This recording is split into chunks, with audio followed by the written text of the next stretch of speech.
Salut salut, bienvenue pour une nouvelle vidéo et pour un nouveau tag. Je me suis dit que ça faisait longtemps, ça faisait même très longtemps que j'avais pas fait de tag. Je sais même plus c'est quoi le dernier tag que j'ai fait sur la chaîne parce que je fais pas vraiment de tag de fin d'année et de tag de début d'année. Je fais des vidéos je fais une vidéo avec mes meilleures lectures et une vidéo sur un challenge 2025, mais je réponds pas vraiment à un tag, c'est un truc perso que je fais moi-même dans mon coin. Et bref, là je me suis dit que j'allais faire un tag. J'avoue que je commence à galérer à trouver des tags à faire parce que c'est plus vraiment un truc très populaire sur les chaînes que je suis et que je regarde sur Booktube. Mais moi j'aime bien. J'aime bien en fait le principe du tag, c'est d'aller chercher des livres dont tu aurais pas parlé sans le tag en fait. Vous voyez, c'est soit des livres que j'ai lus il y a très longtemps, soit parfois c'est des livres qui sont dans ma palle et que je vous montrerai pas tant que je les aurai pas lus et je sais pas quand je vais les lire en vrai. Donc ça me permet de revenir sur pas mal de livres lus il y a plus ou moins longtemps. Là j'ai particulièrement essayé de chercher des livres que je vous avais pas montrés récemment, et quand je dis récemment c'est sur 2024 inclus je pense. Il y en a que j'ai lus il y a 3, 4, parfois 5 ans, donc voilà. Et il y en a d'autres, notamment le premier, que je vous montre régulièrement dans les tags, c'est vrai, mais là franchement je peux pas faire autrement. Il y a 10 questions, il y aura les questions en barre d'infos et le lien vers la chaîne YouTube sur laquelle j'ai trouvé le tag. Chaîne YouTube que je ne connaissais pas, honnêtement, j'ai trouvé ce tag par hasard et voilà. Vous l'avez vu dans le titre, c'est le Opposite Book Tag, donc en fait pour chaque question, il y a deux opposés et donc deux livres à montrer. Ça risque d'être long, donc on va y aller. Comme d'habitude, mon ordinateur est là avec les questions, donc je vais les lire. Et la première question, c'est le premier livre de ta collection et le dernier livre acheté. Le premier livre de ma collection, je vous l'ai déjà montré 1000 fois, hein, comme je vous disais, mais c'est vraiment le livre de mon enfance. C'est le livre que que je me rappelle avoir lu le plus tôt en fait. C'est le livre qui était chez mes grands-parents quand j'étais petite et c'est moi qui l'ai récupéré.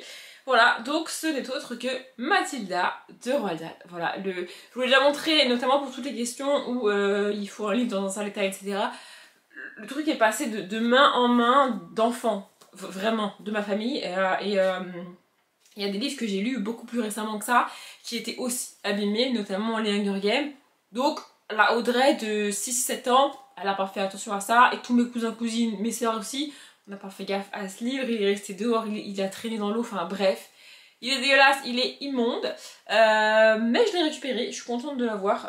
En fait, je suis contente d'avoir cette version-là dans ma bibliothèque parce que Mathilda, j'aurais pu le racheter, j'aurais pu l'avoir évidemment bien sûr, mais j'ai vraiment la version de mon enfance, l'édition que j'ai réellement lue quand j'étais petite. Enfin bref, voilà, il est dégueu.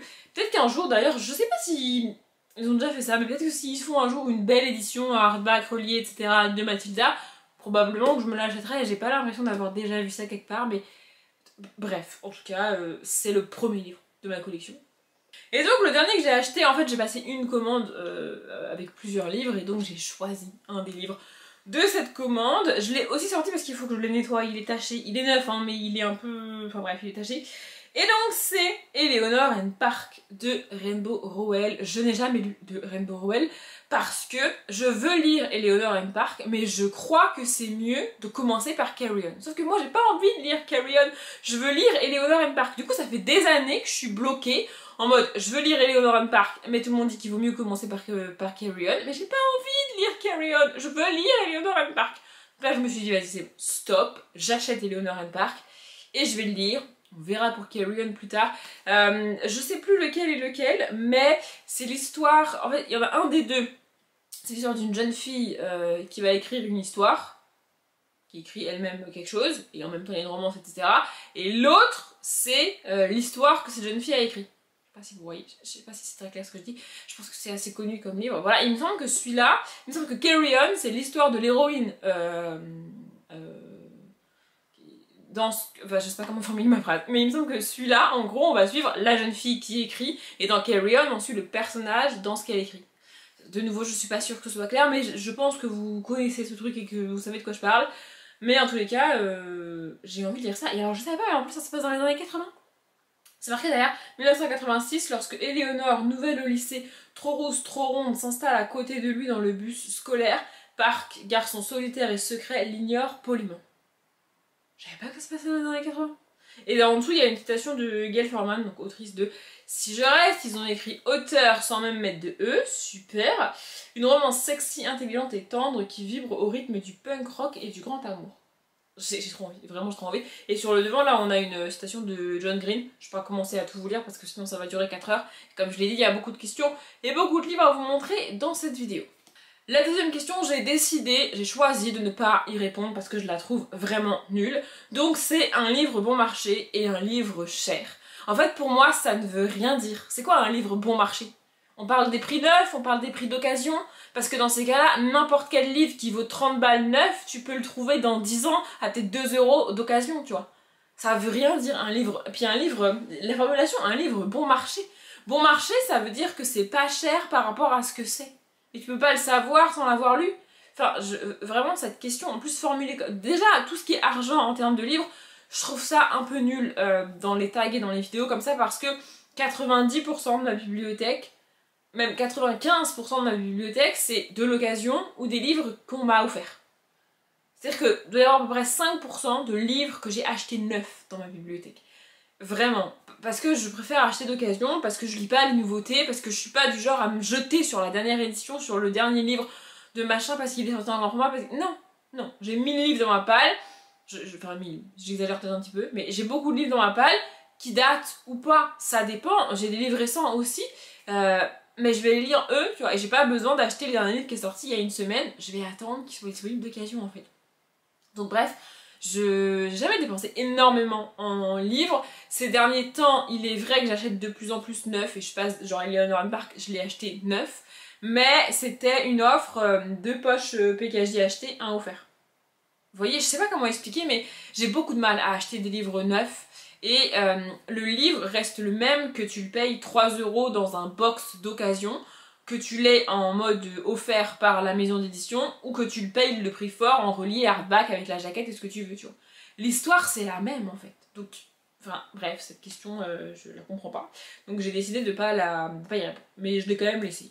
Bref, la troisième question, c'est un livre avec un garçon comme personnage principal, et donc un livre avec une fille en personnage principal ensuite, mais on va commencer par le garçon, et on va commencer par un des livres jeunesse qui m'a le plus traumatisé dans ma vie. Je l'ai lu il y a plusieurs années maintenant, je pense. Vraiment, j'ai adoré ce livre. C'est techniquement un tome 1, mais en France, on n'a jamais eu la suite. C'est un livre jeunesse extrêmement flippant, vraiment, et donc c'est Le Monstrologue de Rick Yancey, et c'est marqué sur la couverture « La peur est parfois notre seul ami ». Voilà. Ici, on va suivre un jeune garçon qui s'appelle... Henri ? Oui ? Je ne sais pas. Bref, on va suivre un jeune garçon. On est dans les années, je sais pas, je dirais peut-être fin 1800, début 1900. En tout cas, on est à une époque où la médecine, c'est les débuts. Vraiment, c'est les débuts. On commence à chercher, à faire des expériences un peu bizarres sur les corps humains pour essayer d'en apprendre plus, etc. Et on n'a pas vraiment de machine scanner, ça n'existe pas, tu vois. Et donc, ce jeune garçon est orphelin et il vit avec un espèce de vieux savant fou. En fait, c'est techniquement un médecin de l'époque, sauf que, vu ses pratiques, nous on peut pas le qualifier de médecin aujourd'hui. Enfin, en tout cas, moi je ne peux pas. Et le livre démarre, vraiment, on a ce petit orphelin qui vit avec cette espèce de vieux monsieur savant fou. Et il y a 2 hommes, je crois, de mémoire, qui vont venir taper à leur porte en pleine nuit et leur dire, écoutez bien, oui, bonjour, excusez-nous, on a été déterrer un cadavre au cimetière d'à côté, est-ce que ça vous intéresse? Évidemment, le vieux savant fou répond, ah mais oui, avec plaisir, descendez-le à la cave dans mon atelier, je vais m'en occuper. Voilà, et donc on fait des expériences sur les cadavres, et puis en même temps, il y a une part de surnaturel. Je l'ai déjà dit, mais il y a une description d'une scène, d'une maison, genre, dans Massacre à la tronçonneuse, il n'y a pas autant de sang dans la maison. Vraiment, je vous jure, la description de la maison, t'as l'impression que chaque pièce, ils ont pris un seau rempli de sang ou de peinture rouge, et ils ont fait comme ça sur les murs, pour qu'il y ait des coulures partout. Vraiment, la description de la scène, donc vous vous imaginez bien qu'il y a des gens qui sont morts dans cette maison, et le petit garçon rentre dans cette maison et te décrit cette scène. Ce livre est horrible. Vraiment, il y a des scènes, c'est... Et puis, je pense que la majorité du livre se passe de nuit, ce qui renforce encore plus la... Enfin bref. Je pense qu'on est aussi en hiver, donc il fait nuit très tôt, du coup, mais vraiment, ce livre est terrifiant. Il y a plein de choses, il y a plein de choses dérangeantes, il y a des choses qui se passent... c'est pas censé se passer. Et en même temps, il y a cette perle surnaturelle qui me fait me dire, ça n'existe pas réellement. Mais franchement, j'ai pas pu m'empêcher de me dire, est-ce qu'il y a réellement des petits garçons ou des petites filles, ou même des ados, qui ont dû vivre ça avec des vieux savants fous? Est-ce que c'est... Vraiment, je sais pas. Mais alors, ce livre est terrifiant. Voilà, donc je voulais le citer ici, donc voilà. Et pour l'héroïne, franchement, j'ai eu un peu de mal. Alors j'en ai plein, hein, des livres avec des héroïnes, notamment des dystopies, je pourrais commencer à vous les citer, etc. Mais j'en ai vraiment plein, des livres avec des héroïnes, même des livres adultes, des livres fantastiques. Mais il y en a aucun où je me suis dit, ah oui, celle-ci, j'ai envie d'en reparler. Il y en a plein que j'ai déjà cités, il y en a d'autres que je vais vous montrer après en plus. Du coup, j'ai un petit peu galéré. Et puis, je me suis dit, bon, bah, on va prendre elle parce que je l'aime bien et parce qu'en vrai, ça fait longtemps que j'en ai pas parlé. Et que c'est des livres et une héroïne que je vois pas souvent sur les autres chaînes Booktube. Donc, c'est Apolline. Ici, le tome 1, Apolline et le chat masqué de Chris Riddle. On est dans une ville imaginaire ici. Et Apolline est toute seule. Ses parents sont constamment en voyage d'affaires, etc. Ce qui est souvent le cas dans les jeunesses, mais bref. Et ses parents l'abandonnent pas complètement, ils ont laissé toute une armada d'employés qui l'aident. Il y a des gens qui viennent lui faire la cuisine, il y a des gens qui viennent pour ses devoirs, il y a des gens qui viennent faire le ménage. Enfin, il y a pas mal de gens qui vont s'occuper d'elle et de la maison quand même. Elle est pas vraiment livrée à elle-même, tu vois. Et on va suivre Apolline, mais elle est fille unique et elle s'ennuie quand même. Enfin, les gens ils viennent pour travailler à la maison, vous voyez, mais il y en a pas un qui est payé pour venir jouer avec elle, par exemple. Vous voyez qu'en fait, elle s'ennuie et elle va se balader dans l'immeuble et dans la ville, dans la rue dans laquelle elle vit plus précisément. Et elle va se mettre à enquêter parce qu'il y a cette histoire donc de chat masqué. Et lui là, c'est son meilleur ami un peu, c'est un mix entre son doudou et son ami imaginaire, vous voyez. Et on suit ça, franchement j'adore Apolline. On est sur un livre extrêmement illustré, c'est de Chris Riddle, je sais plus si je vous l'ai dit. Et j'adore, vraiment j'adore ces livres. Il y a 4 tomes en tout, donc c'est illustré comme ça, il y a très peu de couleurs, vous voyez. Et voilà, on va suivre Halloween. Pas du tout. On va suivre Apolline dans cet univers extrêmement décalé et on est sur un genre de livre avec une petite fille qui a des idées très arrêtées, très féministes. Il n'est pas question que parce qu'elle est une petite fille, parce qu'elle est une fille, parce qu'elle est toute seule, il n'est pas question que toutes ces choses l'arrêtent et soient des barrières pour elle en fait. Elle fait ce qu'elle veut comme elle a envie, elle est très libre dans sa manière d'être et j'adore. Vraiment j'ai adoré ces livres là, je suis dégoûtée parce qu'il n'y a que 4 tomes et après il n'y en a plus. Mais j'ai lu pas mal de livres de Chris Riddle, en plus les objets livres sont quand même très beaux, vous voyez. Et voilà, je vous conseille cette saga, vraiment moi je l'adore. La question 4, c'est un livre lu rapidement, et donc un livre où j'ai mis du temps à le lire. On va commencer par le livre lu rapidement, c'est l'autrice qui m'est venue le plus vite. Alors évidemment j'ai lu beaucoup de livres rapidement au mois de février, j'ai lu un livre par jour globalement sur le mois de février, donc c'est des livres lus rapidement, mais c'est pas des livres très gros pour la plupart, et c'est des livres que j'ai lus récemment, et il y en a certains même que je vous ai même pas encore montré en update parce que je suis à la bourre, donc je me suis dit non, et puis dans cette idée de vous montrer des livres que j'ai lus il y a longtemps, et bah cette autrice est un peu apparue facilement, enfin genre comme une évidence, et ça fait quand même 300, quasiment 380 pages, et de mémoire c'est des livres, tous ces livres, c'est des livres que je lis extrêmement rapidement, ce sont des romances évidemment, puisque c'est Reborn, le tome 1, ici Disaster de Rachel Van Dicken. J'adore Rachel Van Dicken, vraiment, et je lis ces livres vraiment très très vite, je ne vois pas les pages passer, je ne vois pas le temps passer, je ne me rends pas compte que je le dévore en fait, et ensuite il est fini, et à chaque fois que je termine un livre de Rachel Van Dicken, j'ai la même réaction, c'est en mode il est fini, mais en fait il s'est pas passé grand chose. Vraiment, j'ai dévoré le livre, j'ai trouvé ça hyper cool parce que c'est hyper fluide à lire, en fait ça se lit vraiment tout seul, et c'est pas des romances de dingue, c'est pas des romances hyper compliquées avec beaucoup de drama, avec beaucoup de rebondissements, c'est des romances assez mignonnes, assez chouettes, assez sympas à lire, et derrière, il a marqué inoubliable. Je suis pas vraiment d'accord. Moi, je me rappelle pas de l'histoire en détail ici. Tout ce que je me rappelle, c'est que j'ai pas réussi à le lâcher. Je l'ai lu quasiment d'une traite, ce qui m'arrive jamais. Et ouais, j'ai juste déconnecté pendant ma lecture.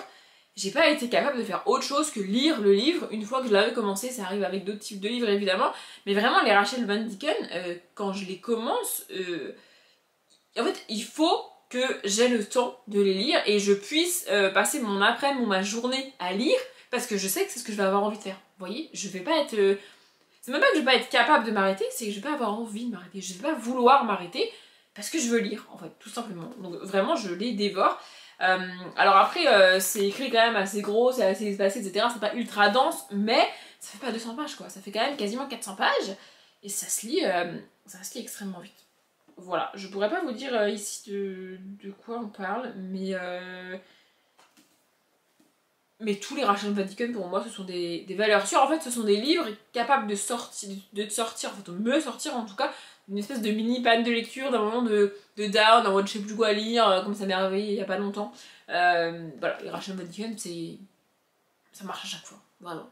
Pour la deuxième partie de la question, j'ai eu un peu plus de mal. Un livre que vous avez pris le temps de lire. J'aime bien cette formulation. C'est pas un livre pour lequel j'ai mis du temps, parce que c'est un livre que j'ai choisi de lire lentement, en fait, formulé comme ça. C'est pas un livre qui m'a donné du fil à retordre, en mode j'y ai passé 3 semaines parce que je galérais, parce que c'était long, parce que c'était chiant.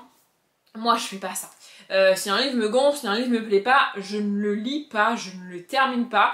Il y a des gens et des lecteurs et des lectrices qui vont coûte que coûte aller au bout du livre. Franchement, j'ai un immense respect pour ces gens parce que je sais pas comment ils font. Moi, je peux pas lire un truc qui me plaît pas. Vraiment, en fait, au bout d'un moment, je tourne les pages, mais je lis sans lire, en fait. Je lis pas, parce que je lis, mais mon cerveau, il enregistre pas parce qu'il a pas envie. En fait, je sais pas comment vous expliquer. Il y a des gens qui arrivent, vraiment, je sais pas comment ils font. Donc bref, trouver un livre pour lequel j'ai passé du temps, parce que j'en avais envie, et pour lequel j'ai pris mon temps, vraiment, ça a été un peu compliqué. Il y en a pas beaucoup dans ma bibliothèque. Mais il y a quand même toute une saga, que d'ailleurs il faut que je reprenne et il faut que j'avance, mais bref, il y a toute une saga. Je sais, avant chaque tome, que je vais y passer du temps. Je sais que ça va être long, mais ça fait longtemps que j'ai pas trouvé le temps et pris le temps de le faire, mais je sais que c'est une bonne chose de prendre le temps, que ça va être bien, que oui, ça va être long à lire, que oui, c'est lent à lire, mais c'est pas grave, c'est un univers assez chouette quand même, et où normalement j'aime bien retourner, même si là ça fait très longtemps que je suis pas allée. Donc c'est La Roue du Temps, ici le tome 1, donc partie 1, L'œil du monde, de Robert Jordan. Voilà, j'ai lu les 7 premiers tomes, donc en fait les 7 premières moitiés, enfin... Les 7 premiers tomes, en gros, c'est 3 tomes et demi, je crois, parce que dans ces éditions-là, ils ont divisé chaque tome en 2, et donc moi j'ai lu les 7 premiers tomes de ces éditions-là. Bref, sachant qu'un demi-tome, c'est quand même 500 pages en moyenne, hein, voilà, on n'est pas sur un truc très, très light, voilà, il fait 600 pages, ce demi-premier tome.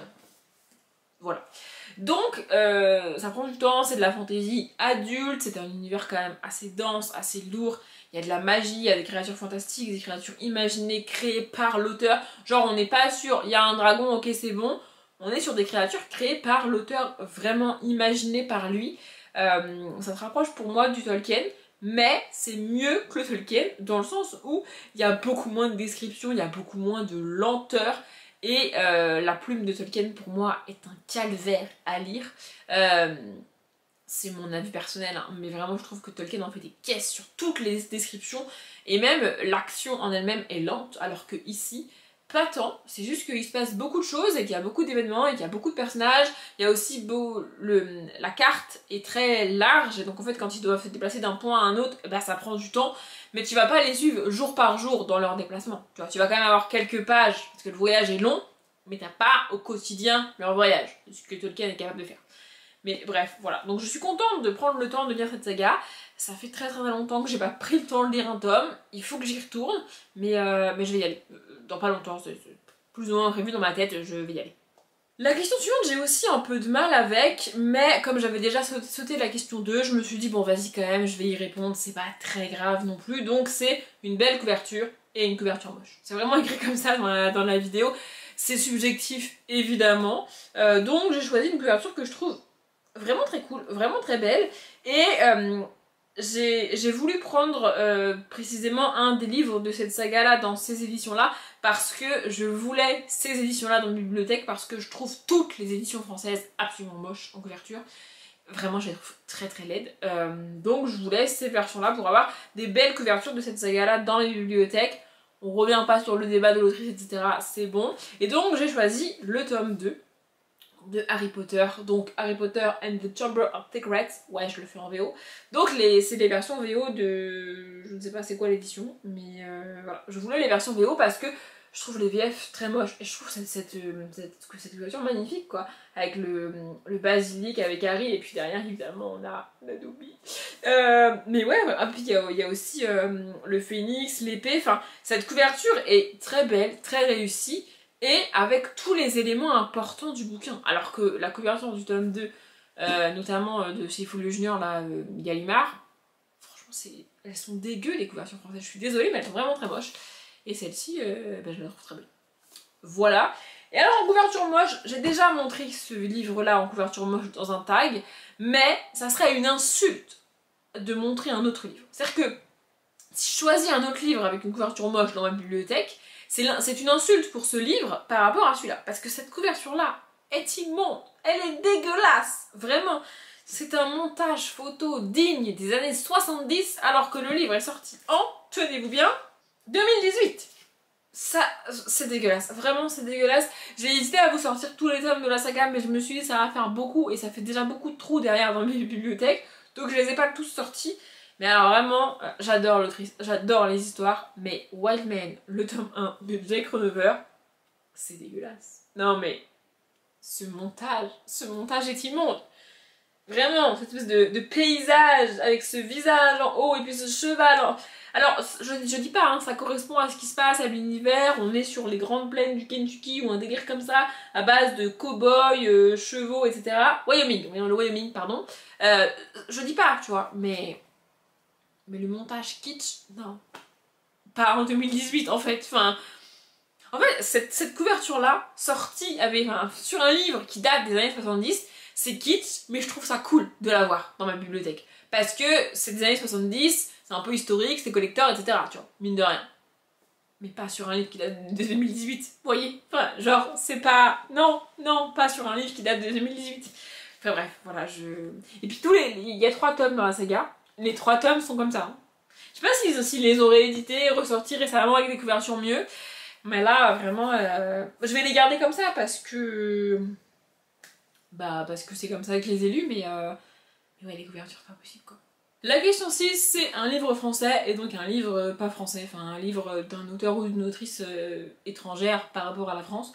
Bref, et pour le livre français, c'est un peu l'exception qui confirme la règle. C'est un livre que j'ai lu récemment, c'est un livre dont je vous ai parlé, même cette année en vidéo, mais c'est la seule autrice française dont j'avais envie de vous parler aujourd'hui.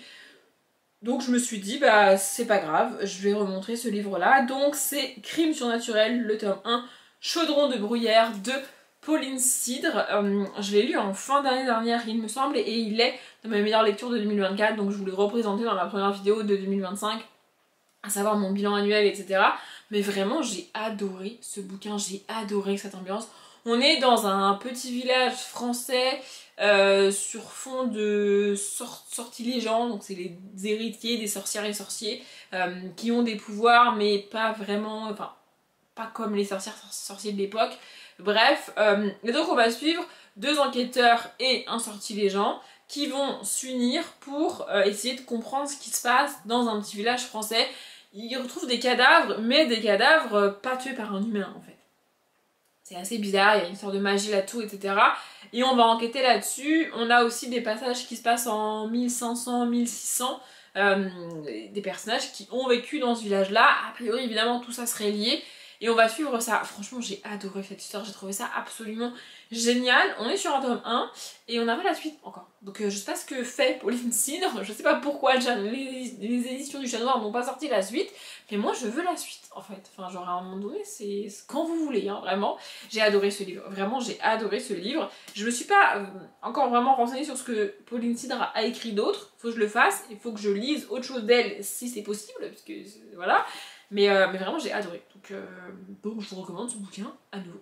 Et en livre étranger, donc je me suis dit, je vais partir carrément sur... Enfin en fait, en livre étranger j'en ai plein dans ma bibliothèque, j'ai de la littérature anglaise, de la littérature américaine à foison, il y en a quasiment partout. Et là, on est sur une autrice, je crois, nigériane américaine, un truc comme ça. Mais pas que américaine, en gros. Je me suis dit que c'était cool d'aller chercher une nationalité peu commune dans mes bibliothèques, tu vois, parce que c'est pas des livres que je lis beaucoup. La littérature africaine ou même la littérature asiatique, c'est pas des trucs que je lis en fait. Moi j'ai anglais, américain, français dans ma bibliothèque, c'est à peu près tout. J'ai peut-être un ou deux livres qui traînent comme ça d'autres nationalités, mais c'est tout. Donc bref, je me suis dit que c'était cool.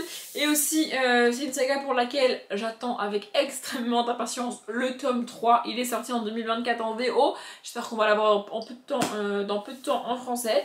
Et ça fait très longtemps que j'ai lu ces tomes 1 et 2. Et donc très longtemps que je ne vous les ai pas montrés. C'est la saga Le Destin d'Orisha, ici le tome 1 de Sang et de Rage de Tomi Adeyemi. J'ai absolument surkiffé ces deux tomes.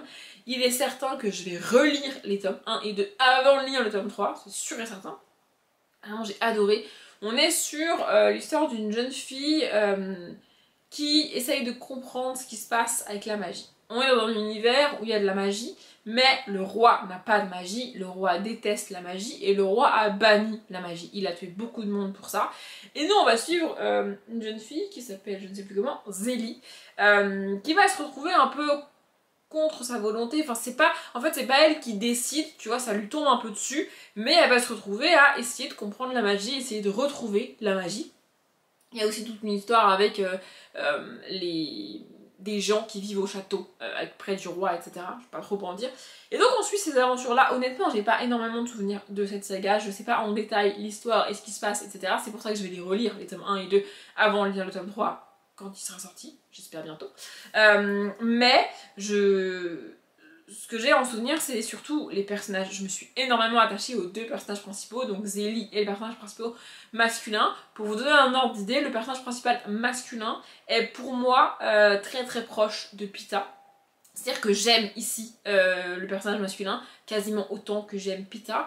Et Pita est mon personnage préféré masculin de tous les temps. Pour vous donner un ordre d'idée si vous savez pas. Donc vraiment, on est sur une saga que j'ai adorée, des personnages que j'ai adorés, un univers absolument génial. Vraiment, je vous recommande cette saga. Et oui, c'est marqué derrière, Tomi Adeyemi, américaine, d'origine nigériane.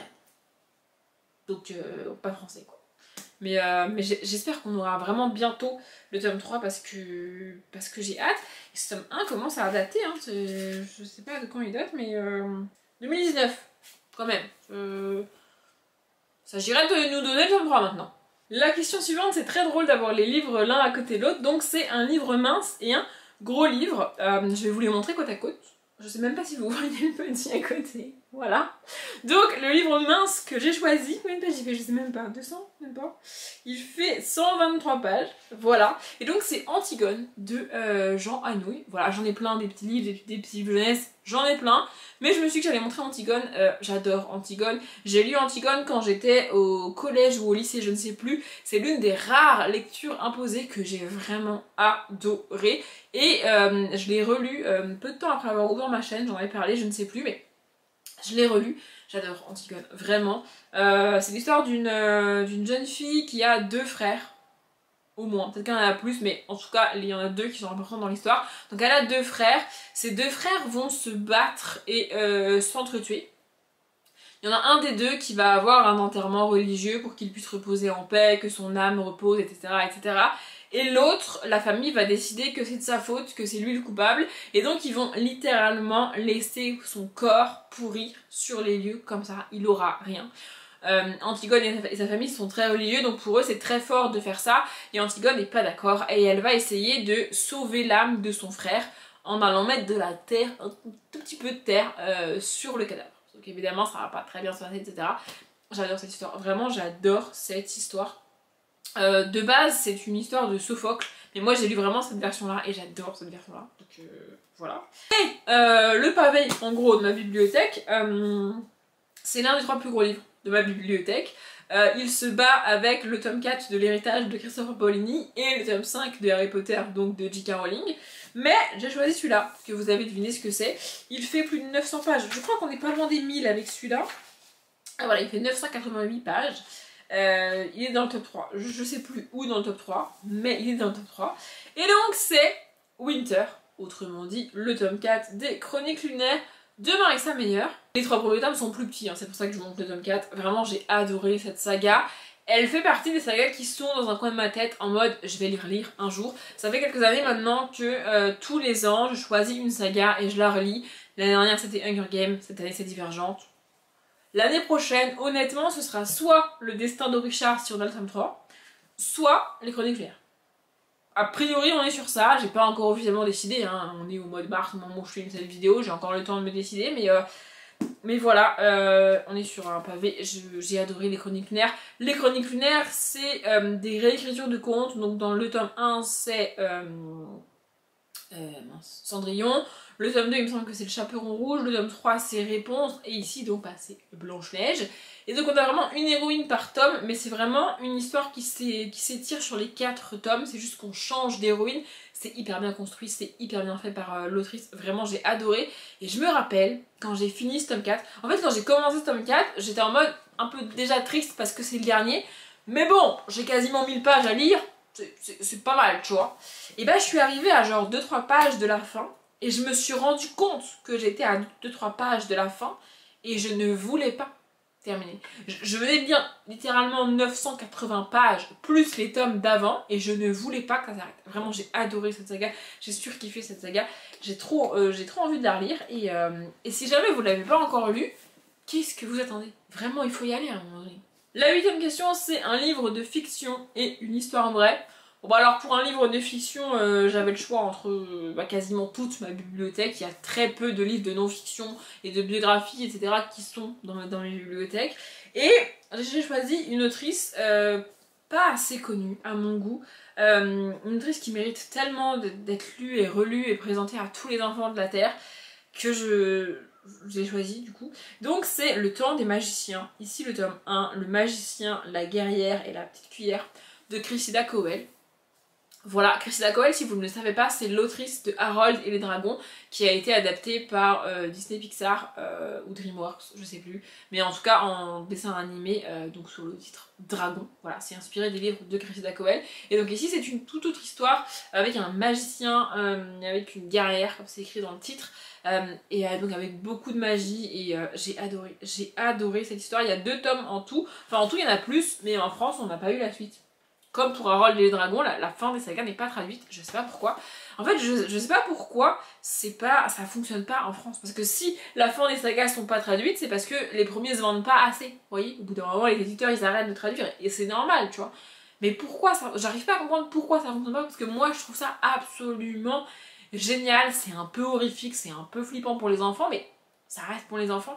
Franchement, j'adore cette saga, j'adore cette autrice, l'univers de ces autrices, je trouve ça absolument génial. Et puis les objets livres ici sont vraiment magnifiques, c'est chez Hachette. Par contre, ça pèse son poids. Voilà, c'est-à-dire qu'on est sur des pages épaisses, on est sur un bouquin lourd, quoi. Mais ça n'empêche pas que ce qu'il y a dedans aussi, c'est lourd. Ouais, je fais des blagues nulles. Mais vraiment, j'adore cette saga. Je comprends pas qu'elle soit pas plus lue et plus présentée et plus mise en avant, parce que c'est franchement génial, quoi.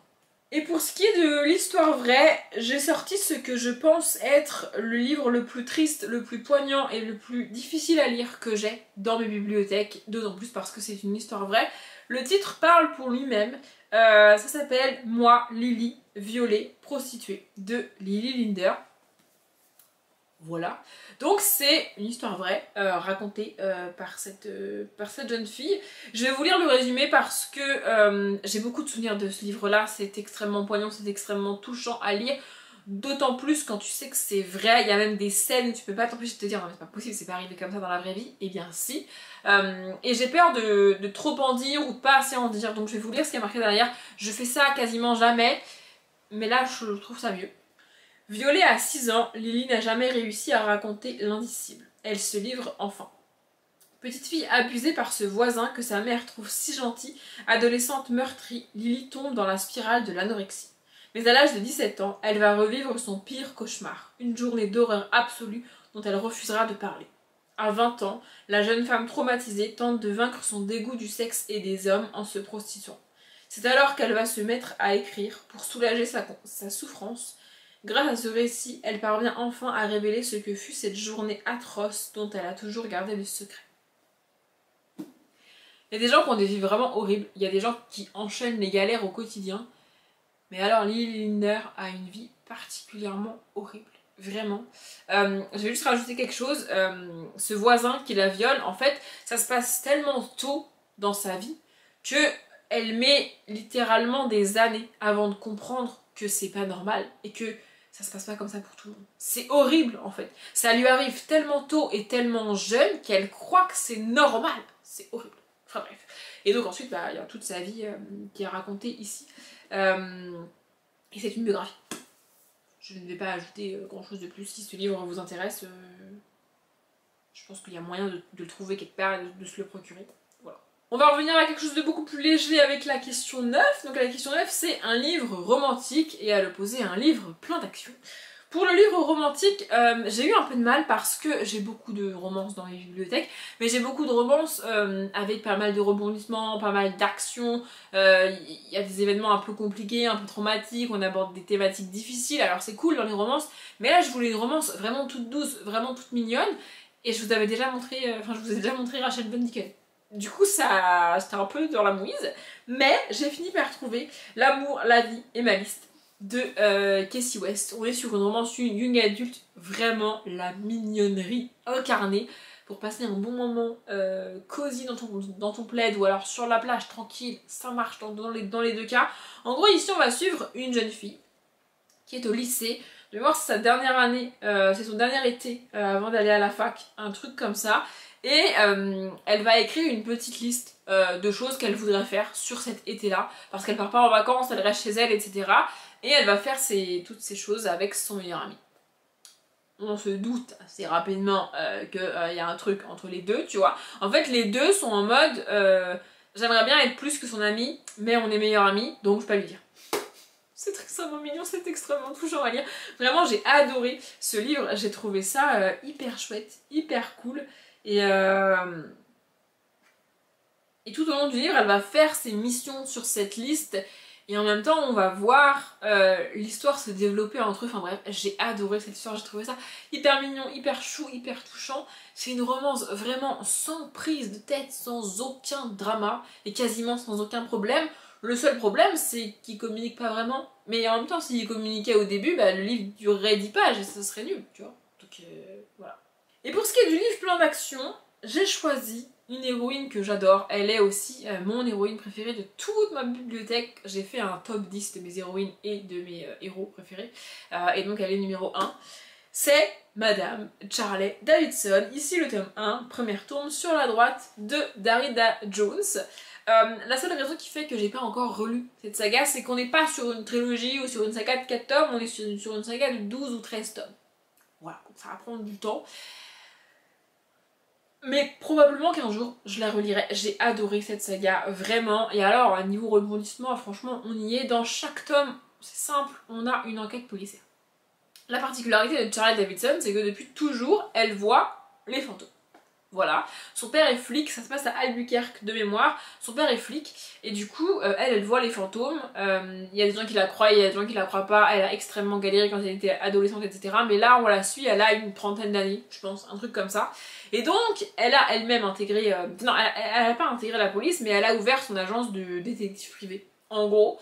Et elle aide plus ou moins la police, son père, etc. Et elle obtient les informations en discutant directement avec les fantômes des gens qui sont morts. C'est hyper pratique d'ailleurs.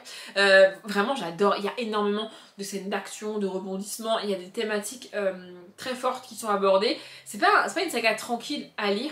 Et en plus de ça, la vie personnelle de Charley va elle aussi se compliquer et c'est ce qui va apporter encore plus du surnaturel. On y parle d'enfer, d'anges déchus, ce genre de truc. Vraiment j'adore cette saga en termes de rebondissement, d'action, d'enquête. J'ai pas vraiment mieux dans ma bibliothèque et j'adore Charley, vraiment j'adore cette saga. Si vous la connaissez pas, franchement je vous la conseille. C'est dans la collection Piclit de chez Milady, mais il n'y a pas de vampires, il n'y a pas de loup-garou, il n'y a pas tout ça ici, hein. Vraiment c'est des fantômes, j'adore. Et enfin, la 10e et dernière question, c'est un livre qui vous a rendu heureux et un livre qui vous a rendu triste. Je vais commencer par le livre qui m'a rendu triste pour finir par un truc positif plutôt. Et il n'y a pas vraiment des livres, il n'y a pas beaucoup de livres qui qui m'ont rendu triste, vraiment. Il y a des livres qui m'ont rendu nostalgique, il y a des livres qui m'ont rappelé des mauvais souvenirs. Mais triste, c'est un grand mot, je trouve. Il y a beaucoup de livres qui m'ont fait pleurer, évidemment, mais c'est pleurer plus d'émotion et de nostalgie que de tristesse, vous voyez. J'ai déjà parlé de ce livre-là, j'ai déjà expliqué pourquoi il était très fort pour moi et pourquoi il m'avait rendu triste. Mais j'ai pas vraiment d'autres réponses à la question, donc La racine carrée de l'été de Harriet Rutter Hapgood. Ici on va suivre une jeune fille qui perd son grand-père et qui doit se débrouiller pour vivre sans, avancer, etc. Moi à l'heure où je vous parle j'ai perdu mes 2 grands-pères. Au moment où j'ai lu ce livre là, je crois pas que j'avais perdu mes grands-pères. Et c'est ça qui m'a rendu triste en fait. C'est-à-dire qu'aujourd'hui, quand je lis des livres où les gens perdent leur grand-père, perdent leur grand-mère, c'est le cas d'une de mes meilleures lectures de 2024 d'ailleurs, ça me rend triste parce que je les ai perdus, ça me fait penser à eux, mais en même temps ça me fait sourire parce que ça me rappelle des bons souvenirs avec eux, vous voyez. Alors que là, je vais essayer de pas pleurer, alors que là quand j'ai lu ce livre là, ils étaient encore vivants. Et en fait, je me suis imaginée vivre sans eux. Et vraiment, je me suis effondrée parce que je savais que ça serait difficile de les perdre, évidemment. Et en fait, lire ce livre et essayer de me mettre à la place de cette jeune fille, alors que moi j'avais encore mes grands-pères, ça m'a rendu triste, en fait. D'imaginer ça, ça m'a vraiment attristée. Et Et ouais, je m'étais pas trompée, en fait. Hein. Vraiment, j'imaginais que ça serait difficile, et c'est extrêmement difficile. Même encore aujourd'hui, ça fait 7 ans et 9 ans, cette année, qu'ils sont partis. Et c'est encore très très dur, vraiment. Ça va un peu mieux, mais encore. Mais oui, vraiment, voilà, ce livre était... je suis pas sûre que j'aurais été capable de le lire après leur mort. Vous voyez ce que je veux dire? Je sais même pas si aujourd'hui je serais capable réellement de le lire parce que ça va à nouveau me renvoyer à tous ces souvenirs, à toute cette tristesse au moment où ça se passe en fait. Vous voyez, je suis triste aujourd'hui, mais alors au moment où c'est arrivé, c'était encore pire. Vous voyez? Enfin bref, La racine carrée de l'été de Harriet Rutter Hapgood. Le livre qui m'a rendue heureuse, bizarrement j'ai choisi un peu une romance pas vraiment de Noël, mais de décembre et de fin d'année. Donc c'est L'amour est une question de malchance, chance, le mal est barré sur la couverture, de Alix Marin. C'est une comédie romantique, mais que j'ai été capable de lire. En fait, j'ai du mal avec les comédies romantiques. En film, ça passe à peu près, mais en livre, j'ai beaucoup de mal parce que je trouve ça trop long, trop lent. Mais là, c'est passé. En gros, ici, on va suivre une jeune femme qui enchaîne catastrophe sur catastrophe. À chaque 31 décembre, ça se passe mal. Vraiment. Toutes ces dernières années, ça s'est mal passé. Du coup, elle est un peu en mode flemme de faire le 31 parce que ça va mal se passer. Mais en même temps, c'est une jeune femme de, je sais pas, 24-25 ans, un truc comme ça dans mon souvenir. Et elle a quand même envie de faire la fête, elle a quand même envie d'en profiter. Et évidemment, on va y avoir une histoire de crush, il y a un mec dans les parages, hein, c'est une romance. Et c'est fun à lire, c'est léger à lire, c'est cool. C'est pas la romance du siècle et honnêtement, je me rappelle pas en détail de l'histoire et de ce qui s'y passe. Mais je me rappelle que j'ai passé un bon moment, je me rappelle que c'était cool, que c'était chouette. Je l'ai lu au mois de décembre, à peu près au moment où ça se passait, peut-être au mois de janvier, je sais plus. Ça fait un moment que je l'ai lu. Hein. Mais je me rappelle que j'ai refait mes livres en me disant, bah c'était chouette. C'était pas le livre du siècle et j'en garderai pas un souvenir immémorable, je sais pas si ça se dit, mais j'ai passé un bon moment. C'est tout ce que je voulais sur le moment. Et ouais, c'était chouette, c'était fun, c'était cool et j'en en ai pas plus en fait, vous voyez. Donc ça m'a pas rendue heureuse en mode éclat de joie et sourire aux lèvres, etc. Mais ça m'a mis dans un bon mood, un mood très cool, très chouette et j'ai passé un bon moment, je le répète.